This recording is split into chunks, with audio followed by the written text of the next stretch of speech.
My name is Greg Story. I'm the president of Dale Carnegie Training here in Japan. One of the issues for companies is how to develop their high potentials and move them up into leadership positions.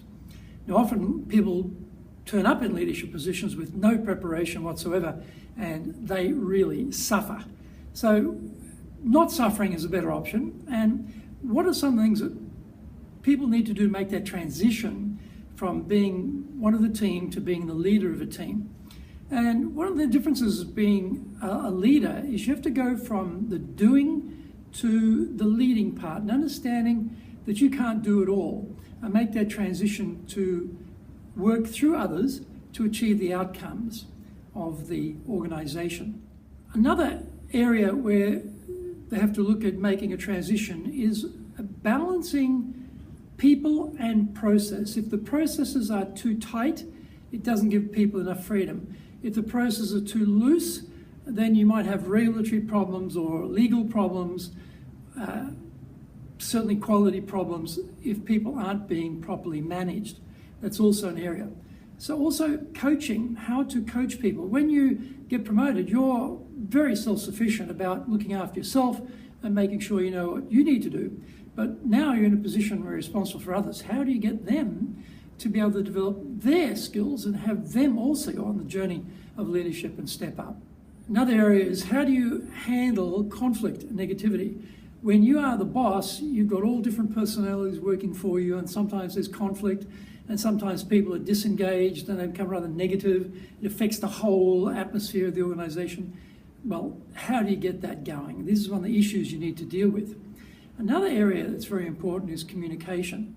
And a big part of communication is listening skills. Often we are poor listeners. We're too much focused on what we want to say, but we're not really listening to our people. And so as the leader, we've got to learn to make that transition from being independent, very self-motivated, to then motivating others, but we need to listen to them. We've got to start building that trust.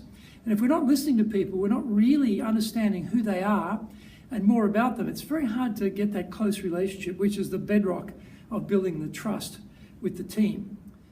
Coaching is a very critical part of being a leader.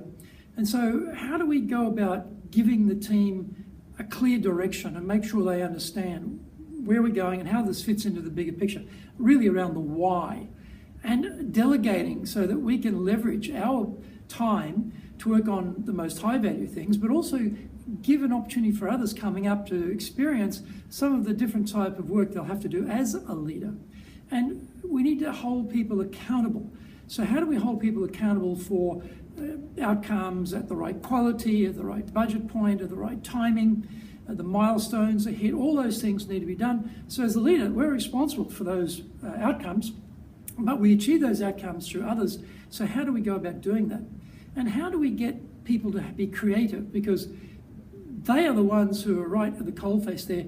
We've got to get them to get their creativity going and get their engagement going so they're motivated to want to look for improvements, look for the Kaizen opportunities.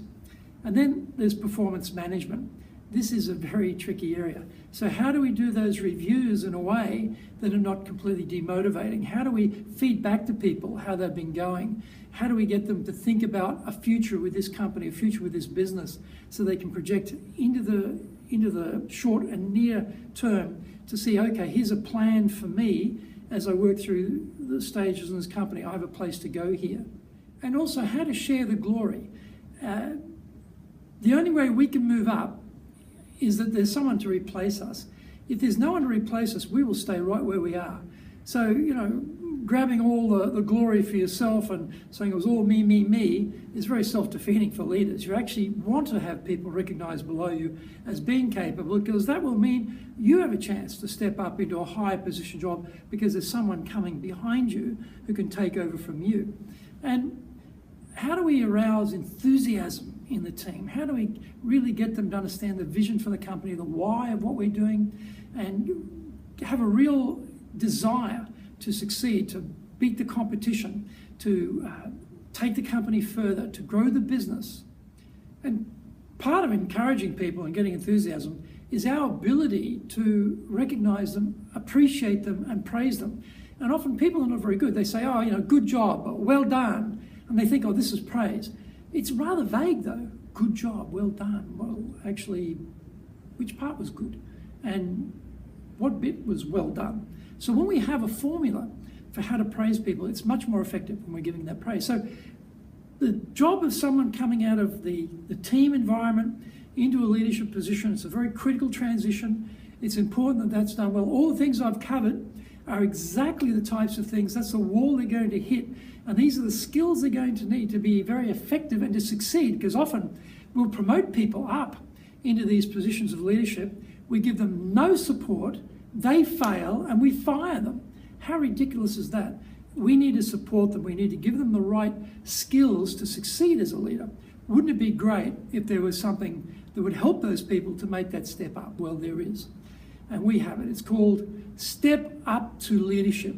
You can hear it in the words, Step Up to Leadership. So step out of the ranks and step up into leadership. It's a one-day program, and it covers all the things I've just discussed, which will help people to make that transition. So if you have high potentials in your organization and you're going to move them up into a leadership position, don't abandon them.